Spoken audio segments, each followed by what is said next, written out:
5 things that I wish I'd known when I started painting. None of these hindered me as much as number 5. They say hindsight is always 20/20. After a few years of teaching beginners in my local watercolor class, I've narrowed down the 5 things that I wish I'd known when I started watercolor painting. Out of these 5 things, I especially wish someone had told me directly about the last one earlier. It honestly would have saved me a couple of years. Please stick around to hear about that. If you're early in your watercolor journey, these concepts could save you a ton of time. Let's get into them.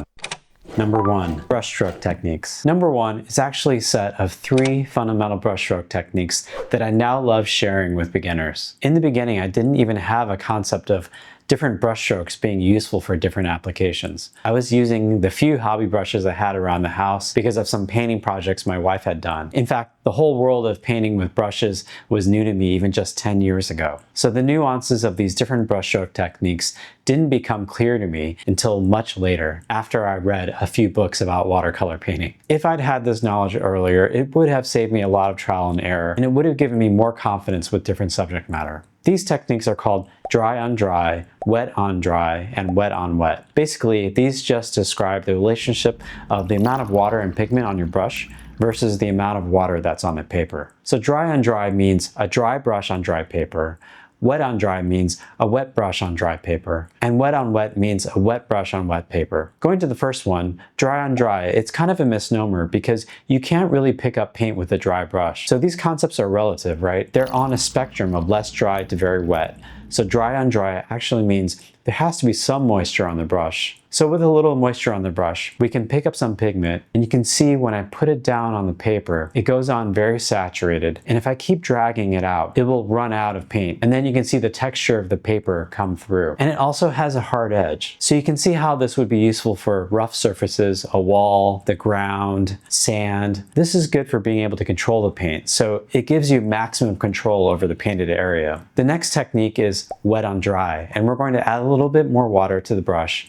And when we put it down, you'll see that it goes on in a silky manner. And we can cover an area more easily, but notice that there's still a hard edge. So like the first one, this is actually great for covering a defined area because you still have a hard edge. And when you let that dry, it will result in an even wash. The third brush stroke is wet on wet. And this is when we want to wet the paper first. So we're going to clean off the brush, and I'm going to get some clean water and paint a shape on the paper. And then, without going back into our water, I'm going to take the pigment and drop it right smack dab into the middle of the water. And you'll see that it spreads out on its own. If we let this dry, it will result in diffused edges. So you can see that this technique would be great for creating a blurry area, an area of paint that doesn't have sharp contrast. For instance, like the background of a scene that we don't want to be in focus. I probably use all of these techniques in each of my paintings. With experience, you can end up fluidly switching between these or developing your own preferred methods. But mastering these 3 techniques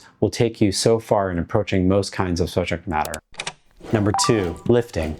Number 2 is the technique called lifting. You may have heard that watercolor is a very unforgiving medium. That's because once you put it down, it's very hard to just change it or correct it. When I was first learning, I was scared to mess up because I wouldn't be able to fix my mistakes. Well, through lifting, you actually can manipulate the paint you've already put down. In this area of blue that I put down, let's say I forgot to add in a white picket fence. There was supposed to be a fence in the foreground. Well, one option is to actually take your brush, a semi-damp brush, and just brush over the area. And you can see how we're actually lifting off pigment. And I wipe that off onto a napkin between each stroke. And eventually we can almost start to see a lighter area show up. It won't go all the way back to the white of the paper, but that's okay. I love this approach because you can actually lift lines and shapes and forms out of paint that you've already put down, and it will look like it's organically part of the scene. If you've learned something new so far, please give this video a thumbs up. And if you learned 2 or more things by the end of this video, would you consider subscribing to show your support?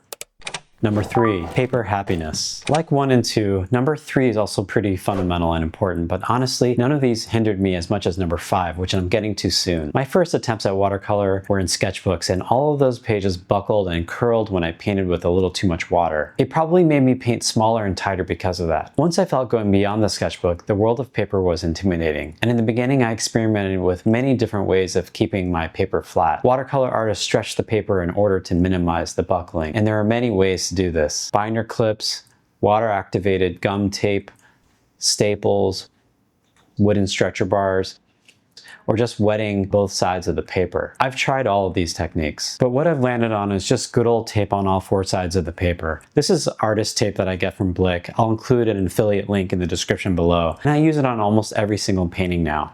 Simply using this tape on all 4 sides allows me to keep the paper from buckling in a major way, and it also helps me maintain a clean border, usually about a 1/4 inch all around from the outer edge. Having this white border gives me framing and presentation options in the end, as it could work in a frame with or without a mat. So using just simple artist tape helps me to keep the paper flat all the way to the end of the painting, and it's just fine for the majority of my pieces, even large sizes of paper.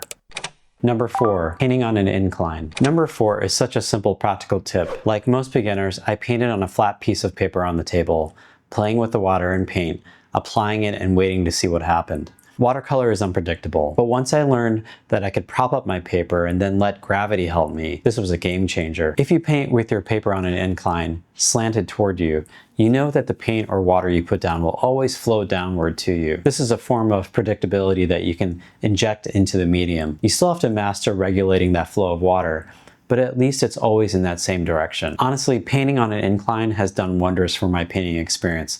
The downward flow of water, depending on the steepness of the angle, can help with covering an area with a wash faster, or it can dramatically cover the whole sheet if desired. Number 5, pencil lines are like a jail. Finally, we get to number 5. This one isn't a practical technique so much as a warning.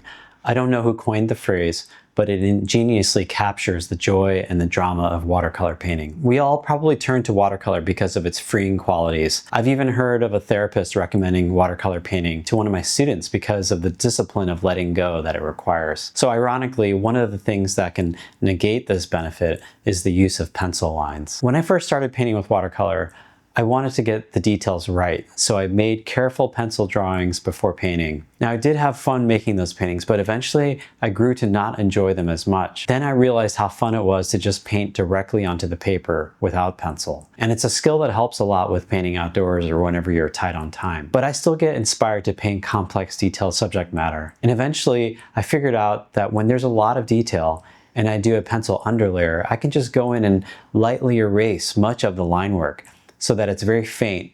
And then when I paint, I don't feel as beholden to the lines. I'm not saying that you should never draw in pencil before you paint. I still do that all the time.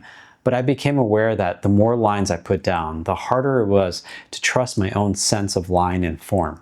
Instead, I was more likely to treat the pencil lines like the areas in a coloring book. With heavy, well-drawn lines, I felt like I couldn't cross them anymore, that my brush must start here or stop there, and it may look exact and precise and even impressive, but I no longer wanted that for my paintings. So instead of drawing in strict boundaries for myself, I freed myself by either painting directly or erasing the lines as much as I could. All 5 of these concepts are fundamental to the way I paint now, and I hope you learned something. If you're new to watercolor painting, I've prepared a 1-page chart of essential supplies to consider when getting started. Check out the link in the description where you can download it for free. I'm Francis Shui. I'm a working artist based here in New York City. If you enjoyed this, please like, share, and subscribe to show your support. Until the next time, go and paint.